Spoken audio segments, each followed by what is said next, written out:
যাচ্ছে। নিশ্চয়ই কেউ চুরি করছে। এখান থেকে লুকিয়ে লুকিয়ে দেখতে হবে কে আমার পেয়ারা চুরি করে নিয়ে যায় আজকে। ওই চোরকে আজ হাতে নাতে ধরবো। আশেপাশে কোথাও তো দাদুকে দেখছি না।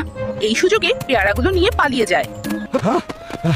আজকে আমি দেখবো এই কবুতর আমার পেয়ারা নিয়ে কোথায় যায়। Enemy dropping close. এই তো বাসায় চলে এসেছি, তাড়াতাড়ি ঘরের ভিতরে ঢুকে পড়ি।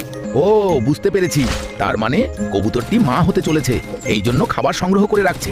হায় আল্লাহ, এখন তো অনেক ঝড় বৃষ্টি হচ্ছে। আমি এখন কোথায় যাব? কোথায় না? অনেক ঝড় বৃষ্টি হচ্ছে, তাড়াতাড়ি গিয়ে কবুতরকে উদ্ধার করতে হবে। কবুতর বন্ধু, আজ থেকে তুমি আমার সাথেই থাকবে, ঠিক আছে? চলো আমার বাড়িতেই চলো। আরে কবুতর, তুমি তো অনেকগুলো ডিম পেড়েছো। তোমার ডিমগুলো দেখে আমার খুব ভালো লাগছে। দাদু দেখো দেখো, আমার কত সুন্দর সুন্দর বাচ্চা হয়েছে। দাদু তুমি কাঁদছো কেন? আমি কাঁদছি কারণ সবাই আমাদের ভিডিও দেখে কিন্তু অনেকেই লাইক সাবস্ক্রাইব করে না।